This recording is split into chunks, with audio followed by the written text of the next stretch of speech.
Bruce Brown Jr., this former Denver Nugget, was a key piece to their reign. Murray again. He's played 42 minutes. Here comes James. 10 seconds remaining. James stripped and stolen by Brown. Brown in the front court, and that'll do it. Brown will dribble it out, and the Denver Nuggets are 2 wins away from their first NBA Finals. Winning an NBA championship takes more than just superstar firepower. It's about chemistry, grit, and guys willing to get their hands dirty, especially when things get ugly. And for the 2023 Denver Nuggets, that guy was Bruce Brown. At 6'4", he played every position but center. Honestly, if Jokic ever fouled out, Bruce probably would have volunteered. That's how versatile he was. He rebounded like a big, scored like a wing, and defended like his next meal depended on it. Bruce Brown wasn't just part of Denver's title run. He was the engine behind a lot of their grit. So when the Larry O'Brien Trophy finally hit the Mile High City, it wasn't surprising the front offices across the league started blowing up his agent's phone like it was free agency Black Friday. But how did this basketball chameleon become the final piece of Denver's championship puzzle?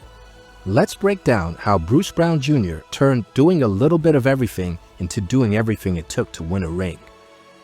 Bruce Brown's rise didn't start with hype or mixtapes. It started at the University of Miami, where he wasn't a scoring machine or a projected NBA standout. What he had was a non-stop motor, elite defensive instincts, and the mentality to do whatever the team needed, even if a box score didn't notice. Averaging a modest 11.7 points, 6.2 rebounds, and 3.5 assists in his sophomore season, Brown showed flashes of being a Swiss Army knife on both ends of the floor. However, because the basketball gods have a twisted sense of humor, an injury cut his season short and his draft stock took a hit. Draft night 2018 came and went without much fanfare for Bruce. No green room invitation, no lottery selection, not even a first-round handshake with the commissioner. The Detroit Pistons snagged him 42nd overall, a pick that got less airtime than a commercial break. But what followed was the slow-cooking recipe for an NBA champion. In Detroit, his job was simple: guard the other team's best player and don't screw up. They basically slapped a defensive specialist badge on him and let him go to work. That was it. No green light, no ball in his hands, just hustle, defense, and invisible minutes. But slowly, Detroit started to see something. In his second year, they handed him more ball-handling duties. He had games where he flashed some playmaking ability, even recording a triple-double. But on a Pistons team going nowhere fast, his impact was like trying to patch the Titanic with duct tape. And this had many questioning how long he could last in the NBA. After 2 seasons, averaging just 6.3 points per game, while shooting below 35% from three-point range, Detroit traded him to Brooklyn in a deal nobody noticed. But in Brooklyn, that's where Bruce Brown leveled up. Under Steve Nash's coaching, Brown reinvented himself as a positionless hybrid player. Instead of forcing him into a traditional guard role, Brooklyn unleashed Brown as a small ball forward, cutter, and defensive specialist. Playing next to KD, Kyrie, and Harden, Brown turned into the NBA's most unusual role man, a 6'4" guard setting screens and diving to the rim like a center while defending wings and forwards. In his second year with the Nets, he averaged 9 points on 50% shooting and became the guy doing everything the stars didn't want to. By the 2022 offseason, Bruce Brown found himself in a weird NBA limbo, respected by insiders, overlooked by everybody else. The average fan still didn't get it, but real hoop heads, they knew. Brown wasn't just a solid role player, he was a winning player. And the Denver Nuggets wasted no time taking advantage. They didn't just want Bruce Brown, they needed him. For 2 straight seasons, Denver's championship hopes had been crushed by a mix of injuries, defensive lapses, and a lack of depth.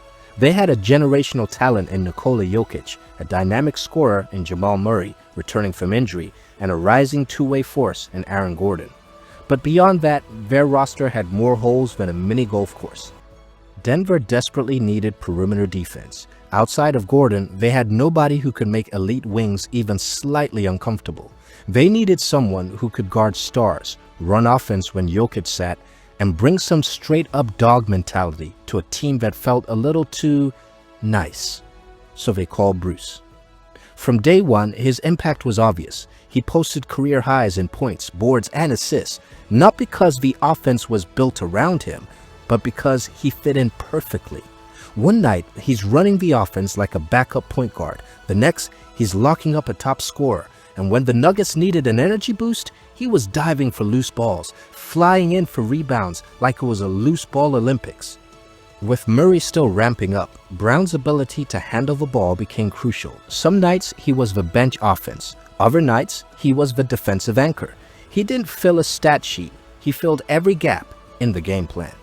And that's why Denver climbed to the #1 seed in the West, quietly, steadily, with Bruce doing all the stuff that doesn't go viral, but does win games. But regular season props only go so far. The real test came in the playoffs, and Bruce only got better.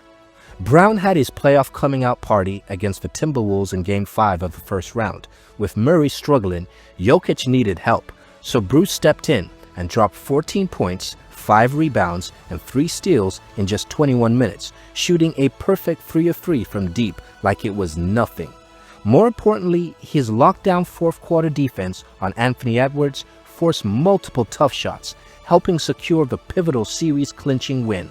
Then, in the second round against Phoenix, he took on the impossible task of slowing down Kevin Durant, forcing 7 turnovers across Games 3 and 4 before sealing the series in Game 6 with a 10-point, 7-rebound, 4 assists, and 2-block masterclass.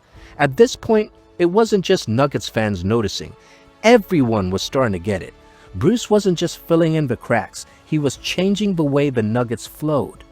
And the deeper Denver went, the more he became their not-so-secret weapon. Against the Lakers in the Western Conference Finals, Brown was everywhere. He helped contain LeBron James and Anthony Davis, holding LeBron to just 39% shooting when matched up directly.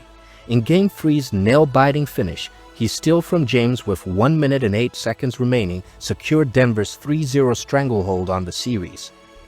Offensively, he brought the same chaos, relentless dives, timely buckets, and a 15-point punch in Game 3 that helped tip the series. He played like his hair was on fire, and Lakers fans felt the heat. Then came the NBA Finals against Miami. That was Bruce Brown's graduation ceremony. His minutes jumped from 26.1 in the regular season to 31.8 in the championship series, a number that screams, "We can't win without this guy." Game 3, that was his Mona Lisa. 21 points, 5 rebounds, 4 assists, and he guarded Jimmy Butler on 19 clutch possessions. Butler might still be having Bruce Brown flashbacks. And when the Nuggets clinched the title in Game 5, Bruce had logged more fourth quarter minutes than anyone not named Jokic or Murray. That's the level of trust he earned, not just a role player, but a closer. The Nuggets had their stars, but without Brown's shape-shifting versatility, suffocating defense, and concrete toughness, that championship banner might still be just a dream in the Mile High City.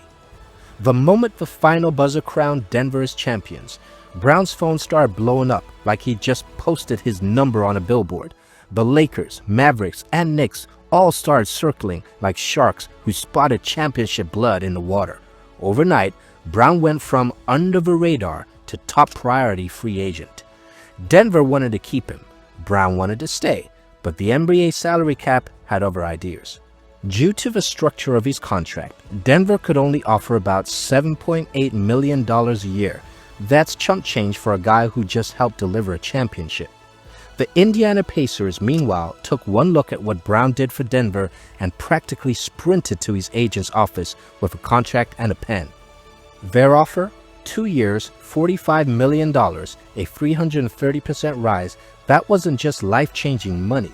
It was generational wealth, the kind of validation that turns prove it into proved it. For Brown, the move made sense: financial security, a bigger role, and a chance to show he was more than a championship role player. But for Denver, that loss stung worse than a Jokic elbow. You don't replace a Bruce Brown. You feel his absence. In the hustle plays, the rotations, and the little things that make big moments possible. Since then, he's bounced from Indiana to Toronto and now to New Orleans, but the theme stays the same. Wherever Bruce goes, as long as they play to his strengths, winning seems to tag along. His stop in Denver lasted just 1 season. but the impact, that's forever. Bruce Brown didn't need to be the star. He wasn't trying to steal the spotlight. But when the Nuggets needed a spark, a stop, a gutsy play that shifted the game, Bruce was always there. He didn't just rise to the moment, he helped define it, proving that sometimes the most valuable addition isn't the one making the most noise. And his story? It's a blueprint for every underdog grinding for respect. You don't have to be the star. Just be the player every team needs, the one who defends, hustles, and makes smart plays. That's how you get minutes. That's how you earn trust. That's how you win. If you're feeling this kind of content, where we break down the real difference makers in the league, go ahead and smash that like button. Subscribe for more NBA deep dives that go beyond the highlight reels, and drop a comment on which player's journey you want to see next. Thanks for watching. We'll see you in the next one.